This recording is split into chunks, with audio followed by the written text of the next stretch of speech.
So this has dried now, and the sky isn't too bad. If I wasn't happy with the sky, I could wet this, just wet down the whole lot of that area and just jiggle the paint and then let it dry again. But I think that that amount of movement is fine. If you're not dark enough, you can always do a second coat at this point.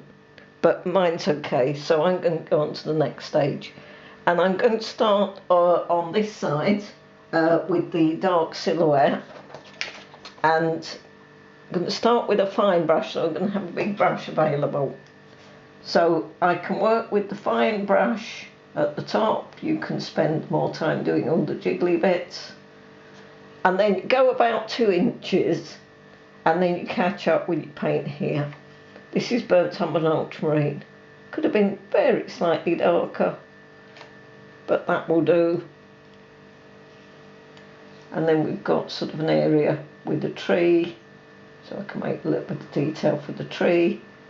Make sure that you are putting this paint on nice and wet, even though it's in a fine brush. And then we run this down, catch up. So you always catch up with yourself. That way that stuff can be drying and this area is not causing any problems. So about 2 inches ahead, little bits of tree, and then catch up. If you don't, what will happen is either that edge will dry, or by the time you come back to run it down, this edge will have dried and you'll end up with a dry line. So you're just running on this nice thick mix. I'm hoping I've got enough just to finish. So I'm more or less, there's like a little building on this promontory, if I can do it without sinking it into the sea. There we go, a little bit wobbly. And then we're going to catch up with the big brush. This is actually just running out a little bit. While it's a little bit still wet, I'll just try and make a tiny bit of extra colour. A bit dangerous, this.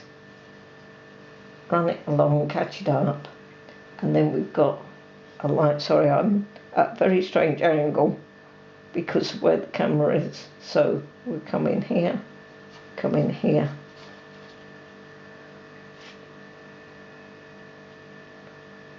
That was a little bit dangerous what I just did then.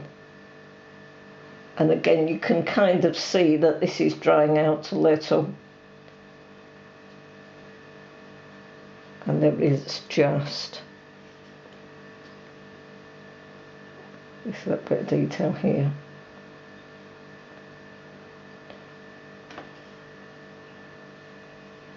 Just a little bit on the dry side. Give it a little bit of texture, and I can always darken up later. But you can kind of see that this paint is a little bit overstretched. So that is your dark area. Doesn't matter if it has some texture to it. And then I'm going to take my mid-size brush, and I've added some ultramarine to my sea colour. For the moment, we're leaving the far island. And we're now going to do this slightly dry brush, slightly wet, slightly dry brush. So we're darkening up. I'm going to go over that little boat. Just be careful and try and make sure that you get those lines absolutely flat on the horizon, otherwise your horizon will be leaning. So I'm partly going in wet. Just need to concentrate. You can kind of see there where that island will be. And I can leave some of it dry brush, and then we go into this section, dry brush. So brush is pointing that way, you're moving this way. Just now, I'm not as good at dry brush because I'm used to keeping my brush very wet. And we can put some lines in this later. Again, it doesn't matter if we go over those people, because we're going to make them black later.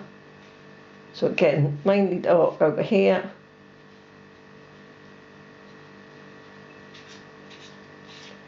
mainly dry brush over here. So you get this feeling of light. Probably could do with just a fraction of blue there without making the sea bounce up and down. There we go. And I'm not really touching the base of that black for the moment. This will have a darker coat on after. And that's the next bit.